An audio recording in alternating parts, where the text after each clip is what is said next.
Vamos con Daniel Greenbank. ¿Te tenés que ir, Daniel? No, todo el tiempo. ¿Para dónde vas después, si podemos saber? Casa. A casa. A casa, cerca. La otra vez te vi. ¿Sí? Yo pasaba con el auto, yo me iba a Rosario, Sí.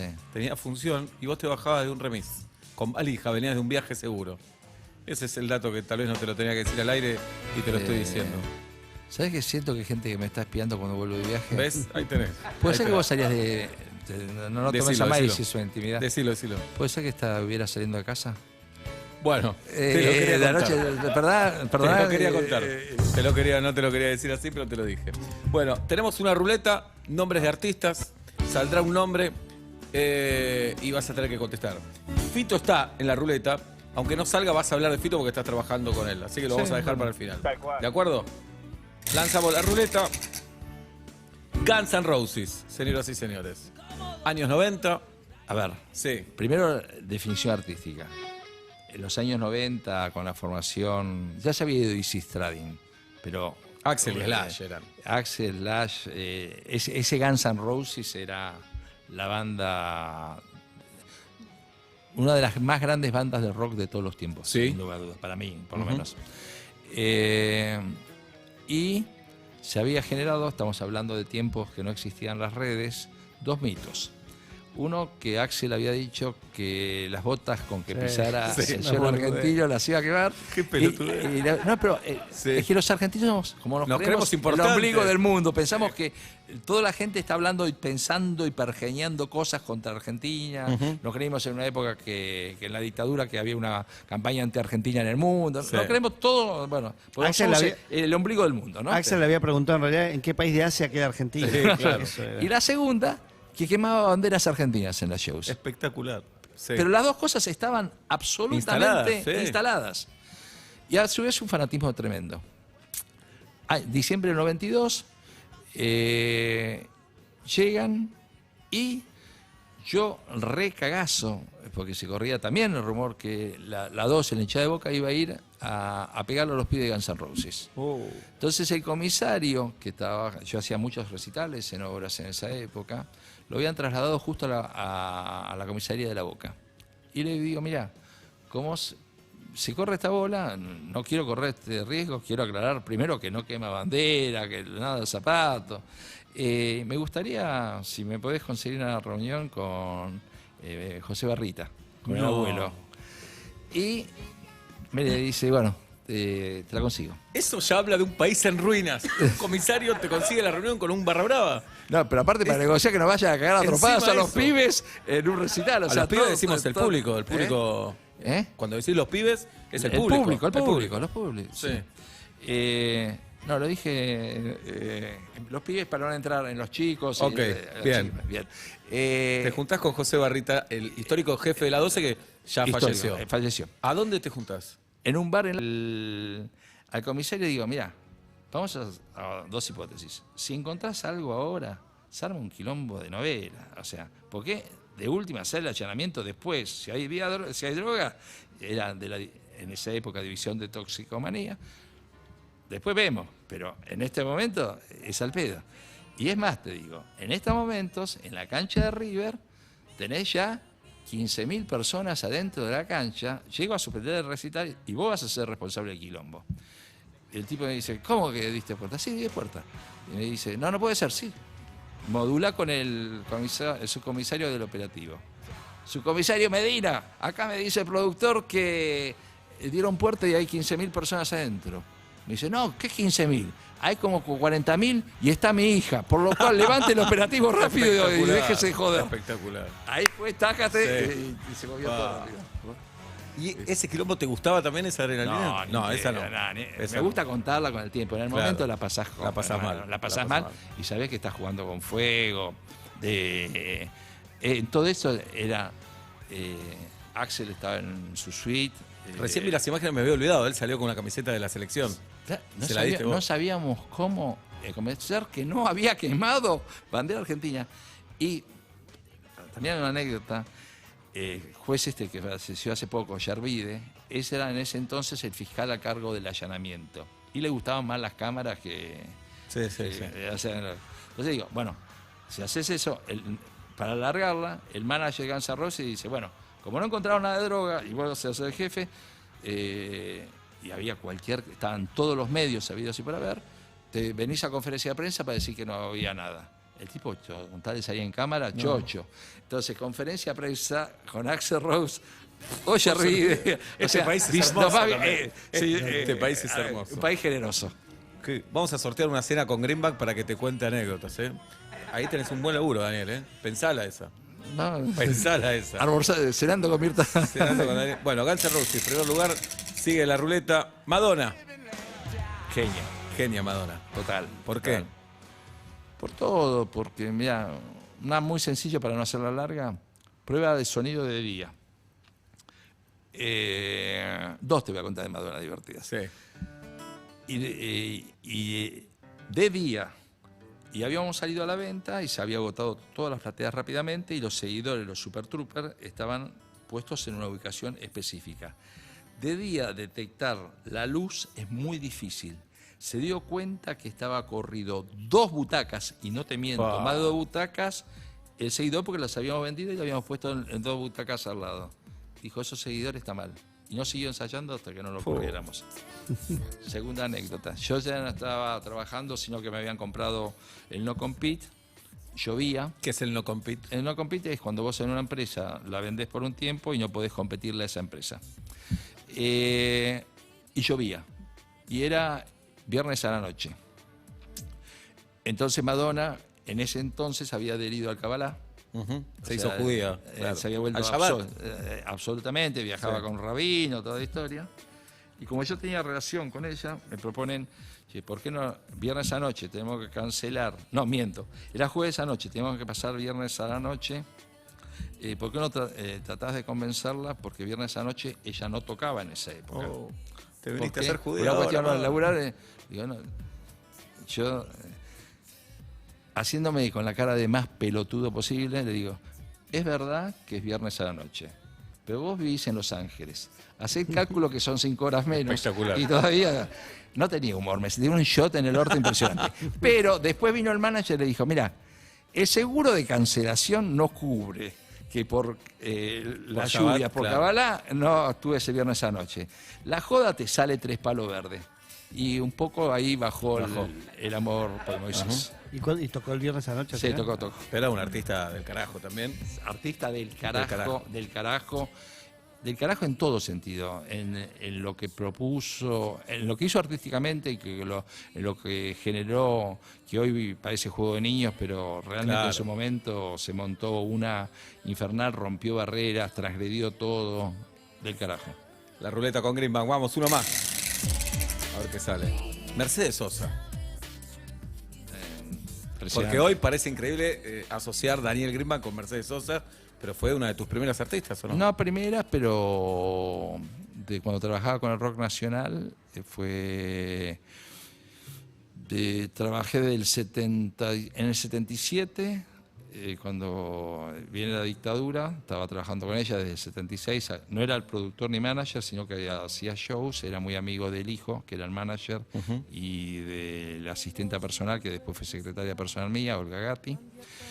Y habíamos hecho un recital en el Premier y venían no la prohibían, pero era sistemático la denuncia de la bomba. Y te comes un garrón y aparecía un bultito que hasta que no se daban cuenta que era un ladrillo te recagás. Y era en el Premier, tocaba con Rodolfo Mederos y Teatro Premier de la calle Corrientes. Desalojamos, cancelamos. Bueno, todo mal, hizo un par de intentos más, le pasó exactamente lo mismo, lo cual decide exiliarse e irse a vivir a España. Pero cuando cancelamos el Premier me dice, yo voy a volver a Argentina y te aseguro que voy a volver con vos. Y cuando Galtieri, en esa locura que entra la dictadura de perpetuarse en el poder, que deriva también en la guerra de Malvinas del 82, en febrero del 82, estaba en una cuestión de apertura, que pueda haber un poco más de libertades. Y hablando con Mercedes le digo, mira, me parece que si anunciamos con bombos y platillos, nos van a jugar a favor y vas a poder venir a cantar. Y no te van a hacer quilombo con el repertorio. o de última la bancamos, la del repertorio, porque una vez que cantaste es que ya está. Ya está. Entonces, organizamos una serie de recitales en el ópera, que fueron fantásticos, para mí un hito increíble. Mercedes había encima, la discográfica le devuelve el contrato porque no vendía tantos discos, lo cual lo pude producir el disco, y que fue el disco de folclore que cuando lo vendí más, después Soledad casi lo igualado, pero más vendido en la historia del folclore. Cuando vendí, eran tiempos de vinilo, habíamos vendido casi 1 millón de copias dobles, había también casete en esa época, ¿no? Y después de eso se disparó, hicimos una gira que arrancamos en Montreal y terminamos en el sur, recorriendo toda América, y en el periodo que estaba en el exilio, que yo la visitaba cuando iba a España, veía su transformación musical, que es cuando ella ya, el folclore conservador, en general siempre a todos los músicos que son vanguardias en su rubro, cuando se escapan un poco del encasillamiento, lo matan. Entonces Mercedes, cuando se acercaba primero al rock nacional con León Gieco, con Charlie, yo llegaba a Madrid y la veía a la negra escuchando a Stevie Wonder. Le decía, ¿qué negra? ¿Qué hace? Y decía, no puedo creer que esto no lo descubrí antes. O sea, tenía un oído musical extraordinario. Y cuando viene, invita a artistas de distintos géneros. Tango, rock nacional. Ella había tenido alguna aproximación con la música popular brasilera, con Milton Nascimento, con Caetano, con Gilberto Gil, pero el purista, el folclórico purista, no se lo perdonaba. Pero esa gira y ese disco la hace explotar en toda América Latina, en el buen sentido, no de las bombas, sino del éxito. Hicimos y terminamos con 2 shows memorables en Ferro, en enero del 93. Me acuerdo que ahí presentó a los Curiaki. Hizo subir a los Ilia Curiaki de Valderrama. ¿Sí? Sí, estoy seguro, ¿eh? A ver, calculemos. Sí, empezaban Dante y Emanuel ahí. Eran 2 pendejos. Sí, 93 puede ser. O incluso, no sé si un par de años antes. Yo vi a los Curiaki por primera vez en el 91-92, en la 9 de julio, en un show que estaba Fito, Los Ratones, Spinetta. Gratuito. Gratuito, por supuesto. Sí, 3 días por la democracia. Sí, claro. Ese show, que todavía no estaba lo que subía la autopista. No, el rulero, claro. y ahí tenías una plaza grande para montarlo, sí. Qué bárbaro. Bueno, y cerramos con Fito. ¿Volvés? ¿Habías laburado con Fito? No, nunca habíamos laburado mirá. con Fito, por eso nos llevamos bien. Claro, sí. Y los reencontramos en los Grammy el año pasado. Tuvimos una cena maravillosa, recordándonos. Mejor dicho, yo sí había trabajado con Fito, pero él como músico en la banda de Clicks Moderno de Charlie. Y recordamos, fue una noche de recuerdo fantástico, y surgió la idea después de la posibilidad de hacer el 30 aniversario del Amor después del amor, y la verdad que nos sorprendió de manera. A ver, es un álbum excepcional de composiciones. Él le gustó la idea de transformarlo, de plantearse el desafío de superar a partir de esas composiciones, hacerle arreglos, y es lo que está grabando en estos momentos en Los Ángeles, lo que se va a presentar en el ciclo de... No lo llamemos, perdón por Movistar, no es para mí es el Estadio Atlanta, el Estadio Cerrado de Atlanta. Quiero hacer un homenaje en estos momentos. Cero demagogia. Porque no, porque estacioné, viví esa tribuna ya de cemento. Te emocionó. Sí. Y lo que me parece demasiado. Le voy a hacer llegar la camiseta a Fito, por supuesto. No, pero me parece ambicioso que se haya pospuesto para sede del Mundial 2030 eventual. Bueno, hay que verlo, pará, no se Está sabe. mejor que el de Barracas. Bueno, y en la Barracas se lo gritaron. Ojo que el Chiqui logra que se juegue el Mundial ahí también. Bien. Bueno, y estás contento con Fito. Muy contento. ¿Ya agotó 7 Movistar? 8. Quedan pocas entradas para el octavo. Pero muy bien en todo Chile, Uruguay, Rosario, Córdoba, o sea, todo lo que abarca. Vengo de Estados Unidos, muy bien, hacemos la costa este de Estados Unidos, Miami, Orlando, Nueva York, en Nueva York Radio City, que es una apuesta ambiciosa.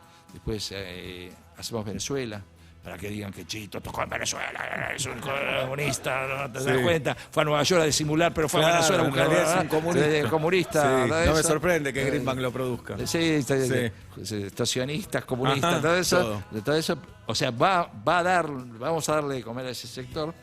Y después España, que ahora lo maneja el PP, por lo cual no nos van a poder decir lo mismo, pero tocamos en ¿cómo quedó? Madrid y en Barcelona. ¿Quedó Fito como el ícono, ¿no? Del rock nacional hoy, ¿o no? Y es de una generación, creo que afortunadamente para Fito y desafortunadamente por los que no están, es un sobreviviente, pero sobreviviente hipervigente, o sea... Inquieto, ¿no?